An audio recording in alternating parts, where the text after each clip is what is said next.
could mean that the skills and the type of content that's in it is actually quite different. It really depends on the subject, and the subject learning leads will go into that a little bit more.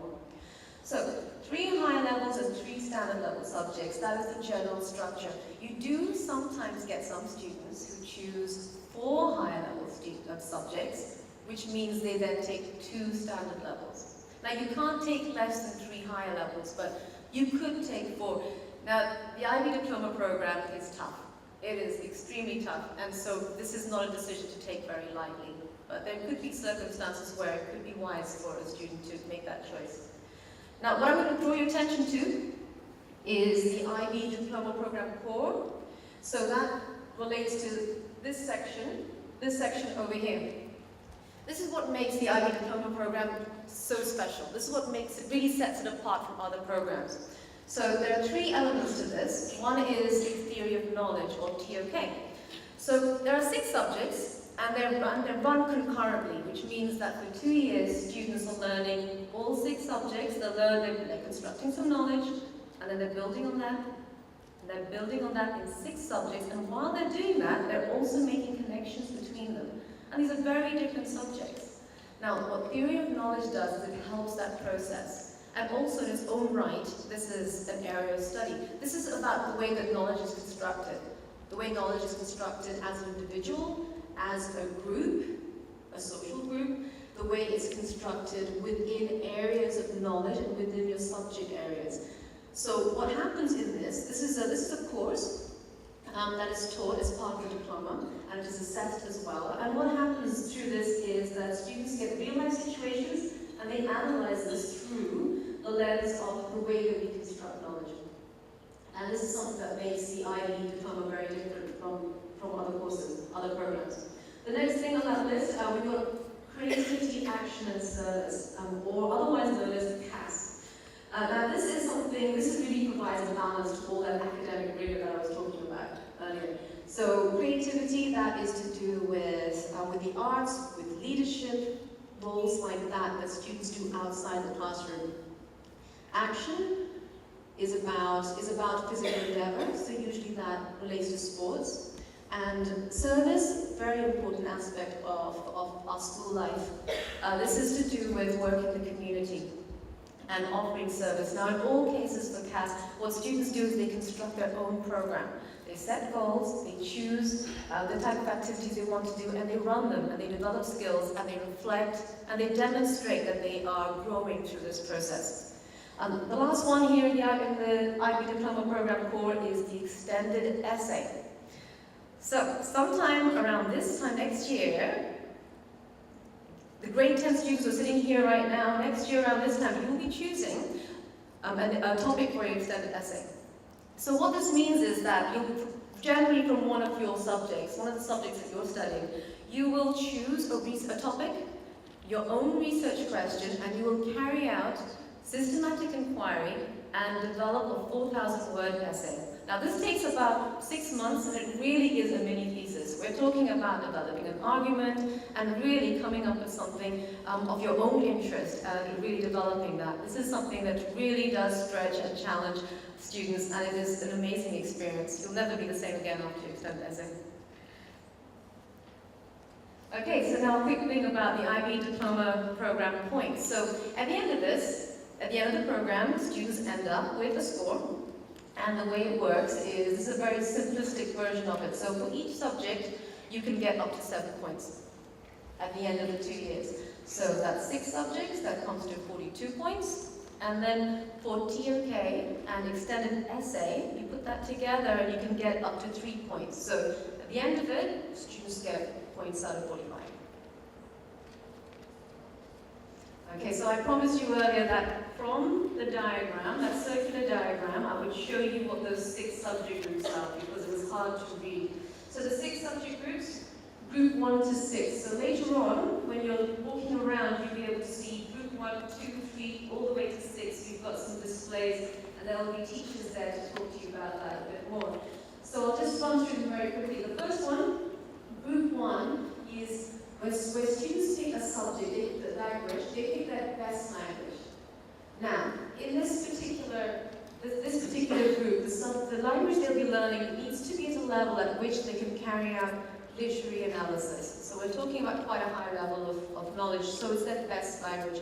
At ISHCMC right now, we offer classes in English, Korean, and Vietnamese. We do have some students who choose other languages because their best language is something else. There is an option for that, and our leader of learning for Group 1 will take you through that. Group 2 is also language, but this is language acquisition.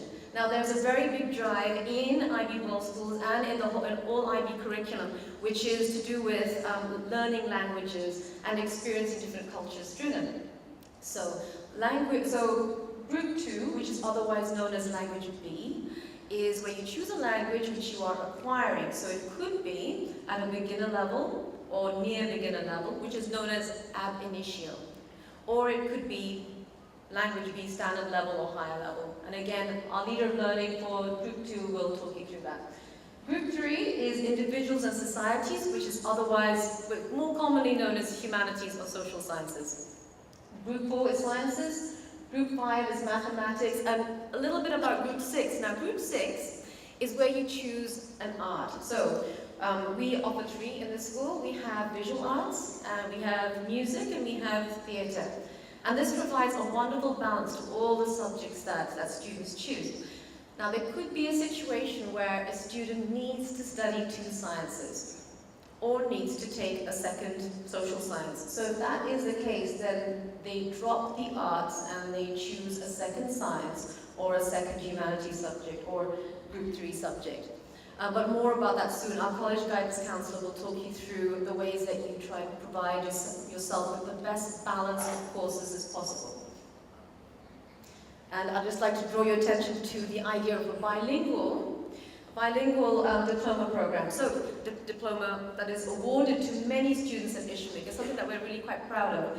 At ISHCMC, a lot of students are awarded this form of the IB diploma. Now, what does that mean? It means that you get awarded a bilingual diploma if you choose 2 language A subjects. So that's 2 Group 1 subjects.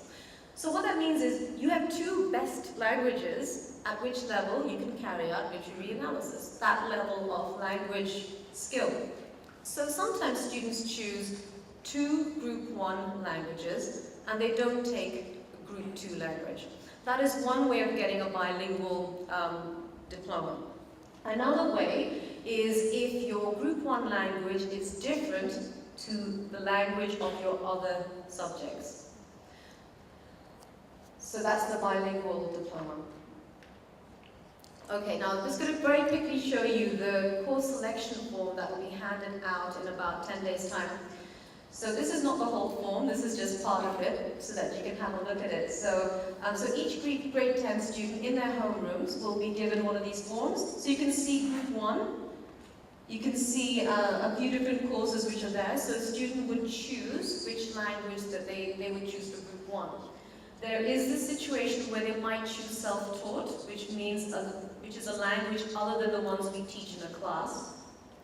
Now, further on, you can see a teacher's comment column. This is where the teachers will say whether or not they recommend that the student does that subject or that language at that level.